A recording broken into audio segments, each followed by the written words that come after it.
جب معاویہ بن ابو سفیان نے جبر اور مکر سے اقتدار پر قبضہ کیا تو ظلم و ستم کے ایک ایسے تاریک دور کا آغاز ہوا جس کے بارے میں پڑھ کر انسان کے رونگٹے کھڑے ہو جاتے ہیں۔ معاویہ کے دو سب سے بڑے جرائم یعنی امام حسن علیہ السلام سے کیے گئے معاہدے کی خلاف ورزی اور پھر امام حسین علیہ السلام کو شہید کروانے کے حوالے سے ہم ناظرین کو گزشتہ پیکجز میں آگاہ کر چکے ہیں۔ اس پیکج میں ہم آپ کو اس کی عمومی طرز حکومت اور دیگر جرائم کے بارے میں آگاہ کریں گے۔ اس بدترین دور کو پڑھنا اور سمجھنا ہر مومن کے لیے بہت ضروری ہے، کیونکہ ایسا کیے بغیر نہ تو اسلامی حکومت اور فاسقانہ حکومت کا فرق واضح ہو سکتا ہے اور نہ امام حسین علیہ السلام کی حکمت عملی اور قیام کا فہم حاصل ہو سکتا ہے۔ معاویہ نے اپنے دور میں ایک بہت بڑی بدعت یہ متعارف کروائی کہ بیت المالی یعنی ریاستی خزانے کو اپنی خاندانی جاگیر سمجھنا شروع کر دیا۔ مسلمانوں کا بیت المال جو مسلمانوں کی امانت ہوتا ہے،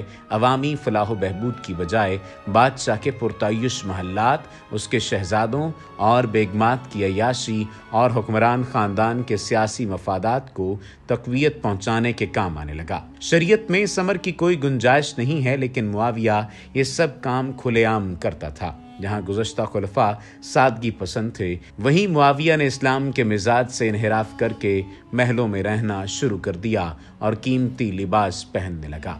اس کا خاندان بھی شاہی خاندان بن بیٹھا۔ گزشتہ ادوار میں خلیفہ اور عوام کے درمیان پردے اور رکاوٹیں حائل نہ تھیں۔ ہر مسلمان خلیفہ سے مل سکتا تھا اور اپنے مسائل پیش کر سکتا تھا۔ معاویہ نے خود کو عوام سے دور کر لیا۔ مسجد تک میں اس کے لیے خصوصی خانہ بنا دیا گیا، جہاں نماز پڑھ کر وہ خود کو جاعت نماز کا حصہ تصور کرتا تھا۔ وہ عام مسلمانوں کو حقارت کی نگاہ سے دیکھتا اور صرف دولت مند لوگوں سے ملتا جلتا۔ اپنے سیاسی مفادات کے لیے معاویہ نے رسول اللہ صلی اللہ علیہ وآلہ وسلم کی قائم کردہ اسلامی اخوت کو پارا پارا کرنے سے بھی گریز نہ کیا۔ توڑو اور راج کرو کی پالیسی کے تحت اس نے قبائل کو آپس میں لڑوانا شروع کر دیا اور زمانہ جاہلیت کی قبائلی جنگوں کو دوبارہ زندہ کر دیا۔